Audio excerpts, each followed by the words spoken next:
Olá, meu nome é Álvaro, sou crítico editor da revista Pós-Créditos e estou aqui para falar de Vale Tudo porque faz algumas semanas que eu não consigo escrever sobre a novela regularmente, né? E da maneira como eu gostaria que fosse, né? Além dos pequenos comentários que eu faço nos stories do Instagram. Então eu resolvi gravar esse vídeo hoje, dando conta de alguma forma aí dessas 3 semanas, se eu não me engano, que eu não escrevo. Mas também trazendo uma discussão sobre essa adaptação, né, comparada com a releitura, o remake anterior, que foi de Renascer, e com uma outra novela que está no ar agora, que é Guerreiros do Sol, tá? Que não é uma releitura, não é um remake, tá? Mas eu acho que tem algumas coisas interessantes para serem pontuadas num comparativo entre as novelas, né?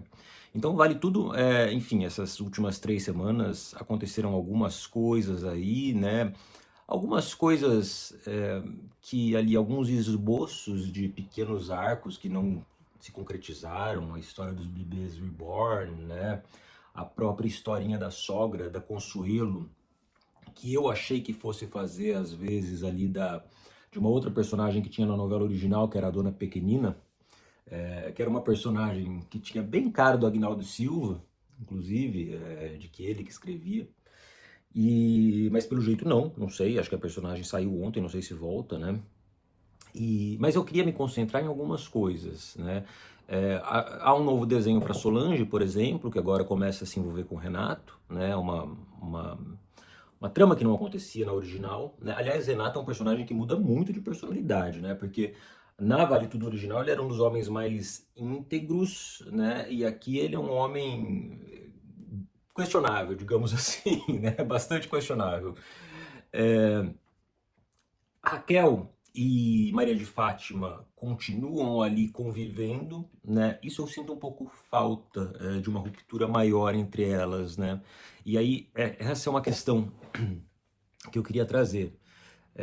Fátima está agora ali naquele momento de envolvimento com Afonso. Para mim tem um problema de construção nessas cenas de Fátima e Afonso e Raquel e César, né? Porque na original Fátima sempre dava uma escapulida para estar com César. E de alguma forma isso sempre gerava alguma suspeita. Sempre havia, depois de casada era Celina, né? Mas as coisas não eram tão fáceis assim. E agora a Fátima está sempre com César, né? Mesmo morando com a mãe e tendo um namorado, né? E ninguém suspeita de nada. Então isso eu acho um pouco estranho, acho uma construção narrativa esquisita, um andamento narrativo esquisito. E aí nesses capítulos, nesses últimos capítulos, né, Marco Aurélio finalmente cometeu uma maldade, né? E num episódio que eu acho que dá pra gente pensar muito bem o remake, né? Eu acho que existem duas maneiras, numa perspectiva mais ampla, de fazer um remake. Uma é você partir das premissas da história ali, né, dos primeiros acontecimentos e depois trazer um desenvolvimento próprio, né, com uma outra progressão, com outras escolhas, enfim, e só orbitar esse núcleo inicial. E a outra maneira, né, é você pegar a obra original, desmontar, né, analisar peça por peça e o encaixe entre essas peças, e aí você falar, olha, isso aqui funciona, isso aqui continua, isso aqui precisa ser adaptado, essa peça pode se encaixar com outra peça, né? Então acho que isso é importante e isso é um trabalho que me parece tem sido feito nessas releituras, né? Pantanal, Renascer e Vale Tudo. Dito isso, acho que há uma diferença entre, por exemplo, Renascer e Vale Tudo, né? Em Renascer, Bruno Luperi desmonta esse avião, que é a telenovela, olha as peças, identifica o que é vital, os principais encaixes, e entende que na segunda parte da trama havia uma certa morosidade, um certo andamento mais lento e com menos tramas, né, do que na primeira parte e tal. E aí ele escolhe, né, o que ele vai manter nessa segunda parte e o que ele vai trazer de novo para solucionar, né, isso que para algumas pessoas era um problema da segunda parte de Renascer. Eu não considero, já falei isso várias vezes, uma barriga, o que há na segunda parte de Renascer, mas há sim uma trama um pouco mais frouxa, que o Bruno Luperi corrige, na Renascer, na nova Renascer, né?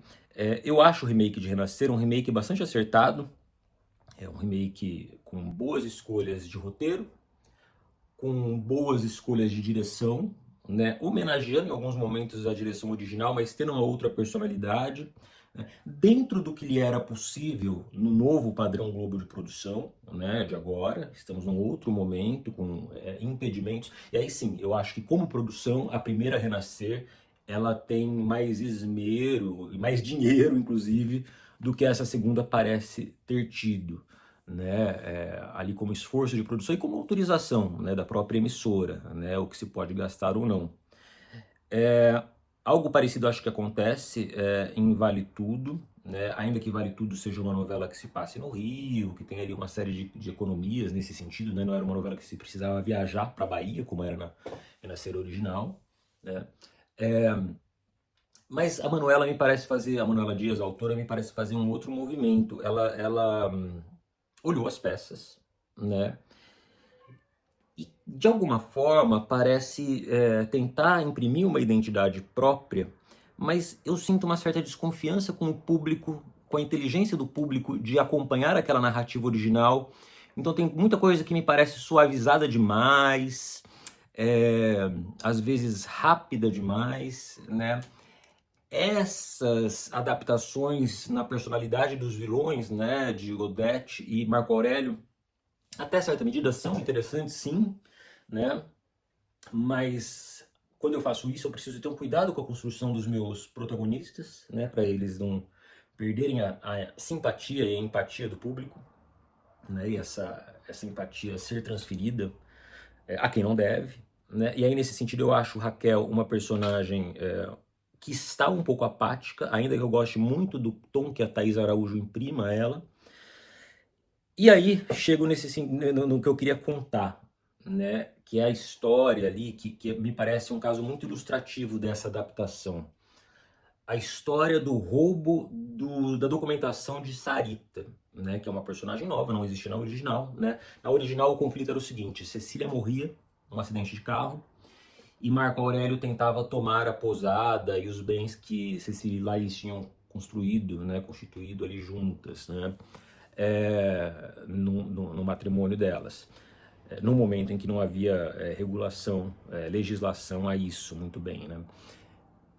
Essa trama de agora me parece muito interessante, essa adaptação da guarda. Acho que ela foi construída meio ali. Não entendi por que Cecília teve que sofrer 2 acidentes, por exemplo, tal, né? Mas o que acontecia na original? Um pouco depois da história dos dólares lá, Raquel mudava para Búzios para trabalhar com Laís e Cecília, né?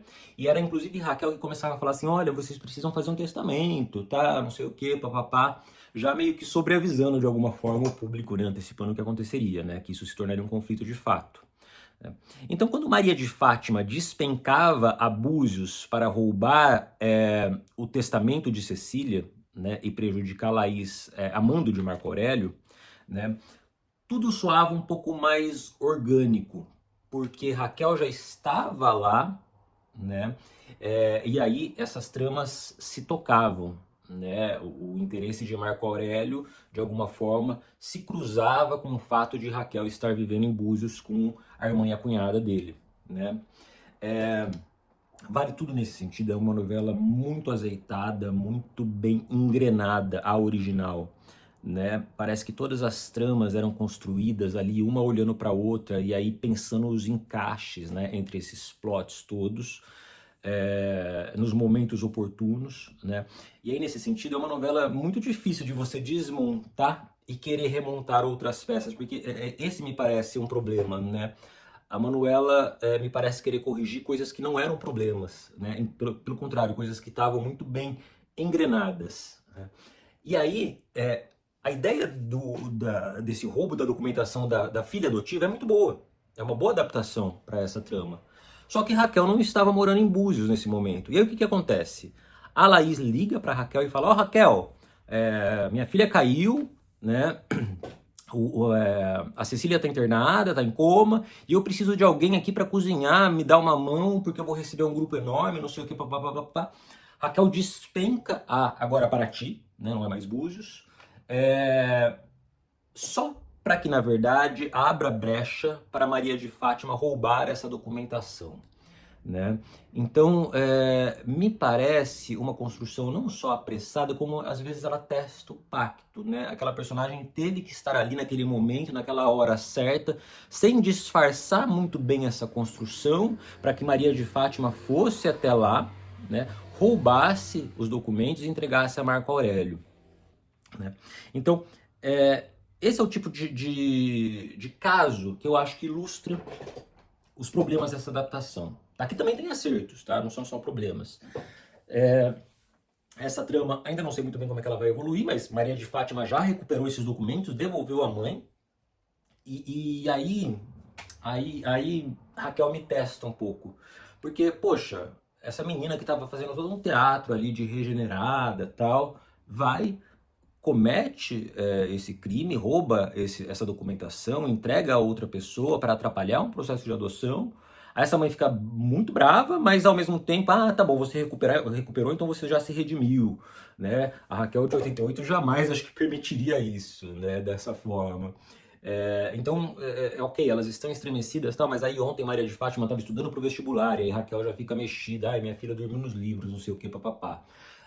Então, essa trama é uma trama que me parece aí ilustrar, né, o fato de que essa nave foi desmontada, mas que talvez em alguns momentos não esteja tendo a melhor montagem. E aí é uma novela que está tentando ser porosa ao cotidiano de uma maneira. Muita gente compara com Manuel Carlos, mas Manuel Carlos não ia botar uma trama de bebê reborn ali, né, ou qualquer coisa do tipo. O que acontecia é que os personagens comentavam tomando café da manhã no Manuel Carlos, né?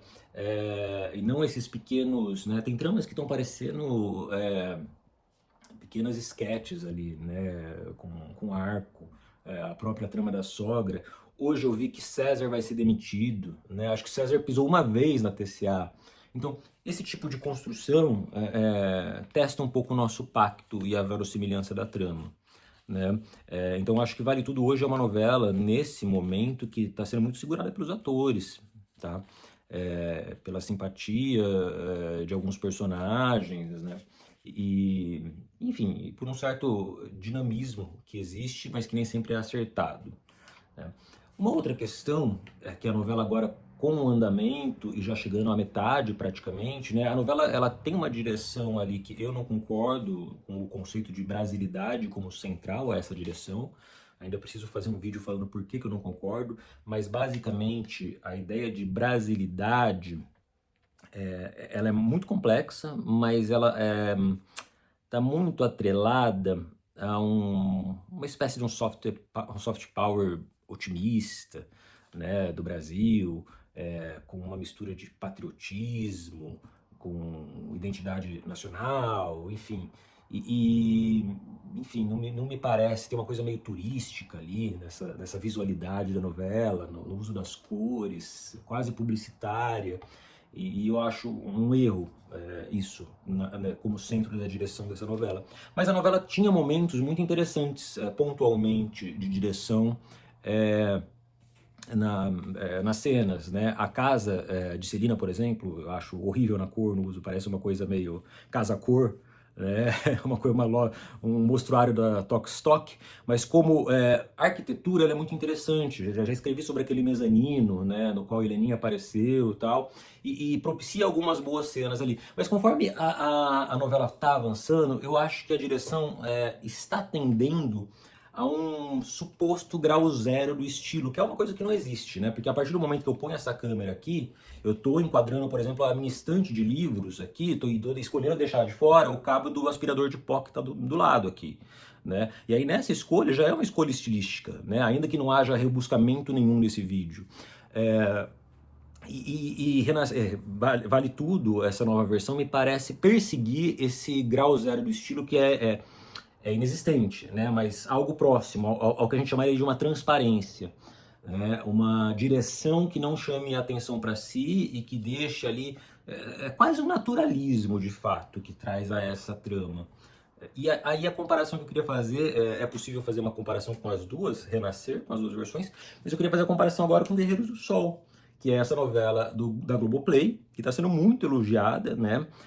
E justamente por essa visualidade que não tem medo de espantar o público ou entediar o público. O Maurício Sticer, inclusive, fez um texto muito bom esses dias sobre Vale Tudo, falando sobre isso. Vale Tudo é uma novela, um remake que parece ter medo de entediar e afastar o público, e perder esse público, e quer ganhar esse público a qualquer custo, né? Mesmo que muitas vezes baixando esse sarrafo. E aí a gente tem no streaming uma outra novela que está fazendo completamente o contrário, né? E que tem sido muito vista, muito comentada, né? E que chega ali, alguns momentos me lembram Luiz Fernando Carvalho, tanto Renascer quanto aquela adaptação, acho que se eu não me engano é de Grande Sertão Veredas, que o Luiz Fernando Carvalho fez, que era um especial para a Globo dos anos 80. Então a visualidade dessa novela Guerreiros do Sol me lembra um pouco isso, né? É uma visualidade ali muito contrastada, né? Mas brincando muito com o movimento de câmera. Escrevi esses dias, né? Não fiz nenhuma crítica longa sobre a novela ainda, mas fiz um comparativo ali, com uma cena do Vento Levou, o uso do figurino como um figurino muito ativo, né, demandando muito do espectador, uma maquiagem muito ousada, né, lembra um pouco a maquiagem do Velho Chico, que foi uma questão na época da novela, né, mostrando as marcas na pele dos atores, né, a pele do José de Abreu, por exemplo, bastante marcada, né, não só, mas é isso, é uma desconstrução até da vaidade, né, dos atores em prol do personagem, né? Então é uma novela muito entregue a essa visualidade. E aí se Vale Tudo tende a um grau zero do estilo. Eu acho que Guerreiros do Sol vai ao outro lado, né? Eu estava lendo o Jeremy Butler esses dias, que é um estudioso, um pesquisador do estilo televisivo, e ele retoma uma ideia do Cadwell, John Thornton Cadwell, que é de televisuality, televisualidade seria, né? Que, segundo Cadwell, é um estilo, uma super estilização que surge nos seriados americanos dramáticos nos anos 80, né? O Butler também vai falar um pouco sobre isso com seriados como Miami Vice, por exemplo, e que vão buscar essa estilização mais extrema, né, que criam uma certa opacidade, que sinalizam para o público, opa, tem trabalho aqui, tem direção aqui, isso aqui é uma construção, tá? O que, por um lado, pode quebrar o pacto muitas vezes, né? E aí depende muito do momento em que esse público está, do momento em que esse programa, essa obra está no ar, do horário, da maneira como ela está sendo veiculada, né? Mas por outro lado pode criar ali uma sensação metalinguística e uma identidade pela narrativa complexa, né? Uma identificação pela narrativa complexa, né? De você perceber certos detalhes e como espectador, de alguma forma, se congratular por isso, né? E por ter essas percepções. Então Guerreiros do Sol me parece ser a ponta oposta dessa Vale Tudo de agora, né? Às vezes até com alguns exageros. Eu me incomodo um pouquinho com o céu esverdeado que eles colocam ali na correção de cor e tal, mas é uma novela que trabalha muito bem com essas texturas, com as sombras, com os movimentos de câmera, a arquitetura dos cenários, né?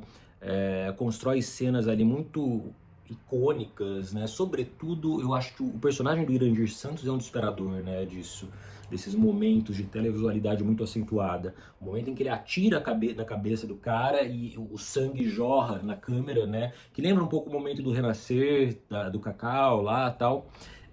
Depois tem um outro momento que ele tá... Eu tô atrasado, tá? Tô na segunda leva de episódios ainda. Tem um momento que ele tá ali lutando contra o irmão Josué, e aí ele se retira atrás de uma encosta e puxa um PB, né, um preto e branco na imagem. Enfim, então queria trazer isso. Eu acho que dentre as releituras que estão sendo feitas, Vale Tudo é uma releitura com acertos, é uma releitura que é possível de acompanhar com algum prazer, né? Talvez beber um vinho, uma cerveja seja mais interessante. É uma novela muito superior à anterior, né? A Mania de Você, não tem nem comparação. Mas entre os últimos remakes, eu acho que é o remake com escolhas mais frágeis, sobretudo no texto, mas algumas escolhas de direção também, né?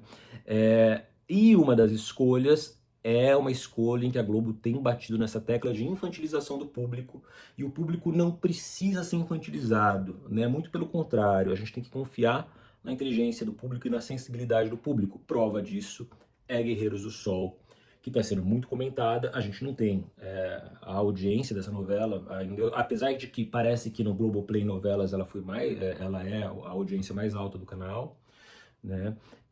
Então, acho que o recado que fica é que ousadia e alegria nunca é demais, né? Eu acho que falta ousadia e alegria em Vale Tudo. Às vezes tem um pouco de alegria demais, a novela podia ser um pouquinho mais soturna, né? Tá bom? Até a próxima.